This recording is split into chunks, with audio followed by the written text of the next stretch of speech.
Au nom du Père et du Fils et du Saint-Esprit. Amen. La paix de Jésus soit dans votre maison, sa paix et sa joie. Alléluia. J'espère que vous allez bien. Nous lisons le Saint-Évangile de Saint Jean, chapitre 12,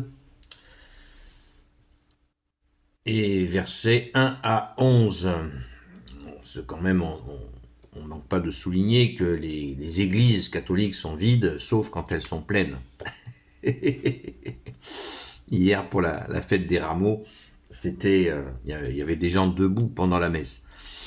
Voilà, c'est dans plein d'endroits. Donc voilà, on va faire un dicton. Les églises catholiques sont vides, sauf quand elles sont pleines. Merci Jésus, alléluia.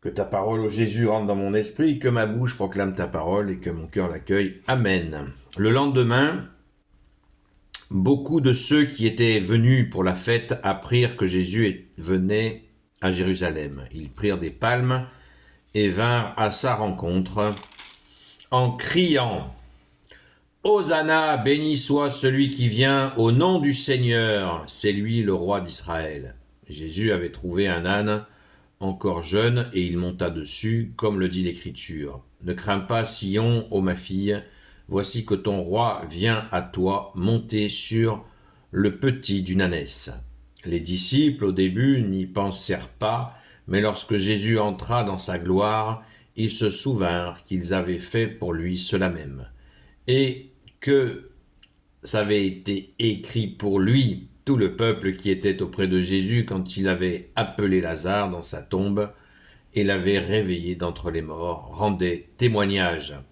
C'est donc une foule qui vint l'accueillir parce qu'on leur avait parlé de ce signe que Jésus avait fait. Voyant cela, les pharisiens se dirent entre eux « Regardez, nous n'arrivons à rien, le monde entier court après lui. » Waouh, alléluia, c'est magnifique, c'est extraordinaire. Loué sois-tu Jésus, le monde entier court après lui. Ben oui, c'est la suite. Merci Jésus. Donc, vous voyez, c'est intéressant toujours de croiser sans arrêt l'évangile, comme j'arrête pas de vous le dire. On croise et on recroise ta parole, ô Jésus, parce que c'est ça la vraie pédagogie, c'est d'expliquer plusieurs choses qui vont dans la même direction pour que nous ayons une bonne compréhension. Hier, il nous a été dit dans la lecture que la foule était là, donc qui acclamait, et dans cette foule, il y avait bien sûr des gens qui avaient vu des miracles. Et là, Saint Jean nous donne une précision supplémentaire, donc notamment avec ceux qui ont assisté à la résurrection de Lazare, le frère de Sainte Marie-Madeleine, que Jésus a ressuscité. Et ces gens-là étaient là, bien sûr, pour crier leur joie, vous imaginez, et ainsi certainement que beaucoup d'autres qui ont connu des miracles. Donc Jésus a fait cette entrée triomphale avec grande humilité sur ce petit âne, et cela a été annoncé dans la Sainte Écriture. Donc tout s'accomplit, c'est vraiment le défilé, tout s'accomplit, tout était vraiment prévu, et cela nous touche profondément, bien sûr. Merci Jésus. Donc dans ce cri, Hosanna, Hosanna au plus haut des cieux, je le répète, c'est toutes les messes de l'année, sauf le vendredi saint où il n'y a pas de messe. Dans aucun endroit au monde, il n'y a pas de messe, il n'y a aucune messe. Et toutes les messes, eh bien, quand le prêtre remonte l'allée centrale pour aller à l'autel pour célébrer, eh bien, nous nous rappelons dans ce chant d'entrée, l'entrée triomphale de Jésus. C'est cette symbolique-là, c'est bien Jésus qui rentre à Jérusalem. Dans la lecture d'hier, c'était le récit de Saint Luc, je le rappelle, verset 28, chapitre 19, versets 28 à 40, pour ceux qui voudraient le relire, ou alors vous pouvez regarder la vidéo d'hier. Eh bien, les pharisiens, les mêmes là qui disent que, regardez, nous n'arrivons à rien, le monde entier court après lui, eh bien, c'est même qui disait à Jésus, fais-les taire, il crie trop fort. Et cette phrase extraordinaire de Jésus, s'ils se taisent, les pierres crieront. Quelles sont ces pierres dont il parle? Eh bien, nous qui continuons à crier dans tous les siècles, eh bien, nous sommes donc des pierres vivantes, par la grâce de Jésus, bien sûr. Nous avons la vie par toi, Jésus, qui nous a donné la vie par notre saint baptême, par la foi que tu nous as donné, l'espérance et la charité. Merci Jésus.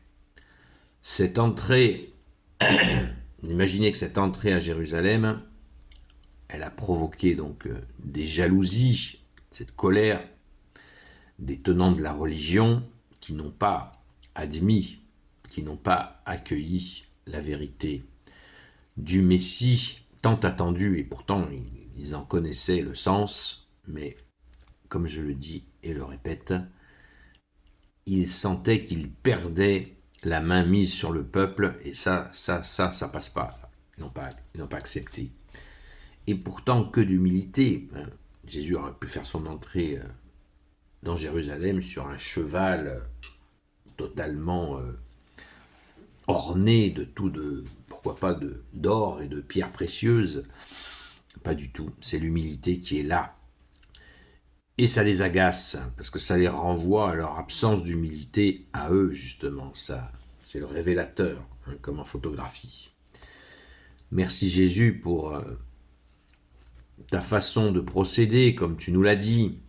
Apprenez, Jésus nous dit, apprenez que je suis doux et humble de cœur.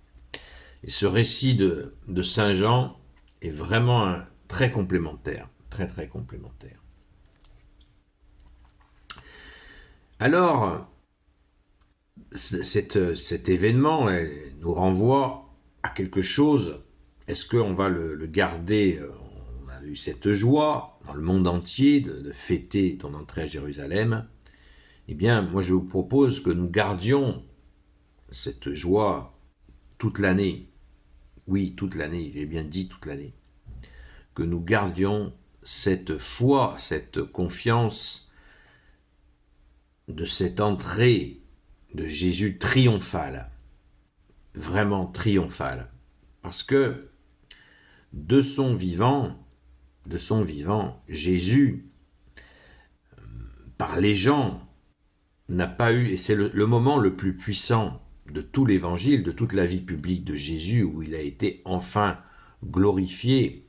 On ne peut même pas dire à sa juste valeur, parce qu'il en faudrait bien plus. Mais c'est ce moment où il a fait son entrée de roi à Jérusalem. Et en imaginant Jésus dans cette Jérusalem terrestre, eh bien, on pense immédiatement à la Jérusalem céleste. Et comme Jésus nous dit, ce qui est sur terre est comme ce qui est au ciel, eh bien, ce triomphe a marqué cette royauté de Jésus, que Jésus va retrouver quand il reviendra définitivement dans sa gloire. Il va revenir dans sa gloire sur ses nuées d'anges et il viendra régner. Donc il est notre seul roi. Amen. Le roi des rois, le Seigneur des seigneurs. Alléluia. Gloire soit au Père et au Fils et au Saint-Esprit, maintenant et toujours et pour l'éternité. Amen. Ô Jésus, toi qui peux tout et qui portes tout, toi le Sauveur, toi l'Emmanuel, je te confie toutes celles et ceux qui regarderont cette vidéo ainsi que leurs proches selon ta seule volonté, ô Jésus. Sainte Marie, Reine des cieux, toi l'Immaculée Conception, toi qui écrases le serpent, toi qui es la lune sous tes pas, toi notre Mère, Notre-Dame. Saint Joseph, toi le juste et le saint, toi le sage, toi la terreur des démons, toi le saint gardien de la Sainte Église catholique apostolique. Sainte Marie-Madeleine, notre chère sainte patronne, et vous tous les saints et saintes, amis de Jésus. Saint Michel Archange, Saint Gabriel Archange, Saint Raphaël Archange, et vous tous les anges qui servez Jésus, je vous confie toutes celles et ceux qui regarderont cette vidéo, ainsi que leurs proches, selon ta seule volonté, ô Jésus. La paix de Jésus soit dans votre maison. On se retrouve ce soir à 20h sur la chaîne Seul Jésus Sauve sur TikTok, où nous allons continuer, bien sûr, à nous former, comprendre la parole, mais aussi prier pour celles et ceux qui crient vers toi, ô Jésus. À tout à l'heure, à la grâce de Jésus, soyez bénis. Et Hosanna au plus haut des cieux. Béni soit celui qui vient au nom du Seigneur.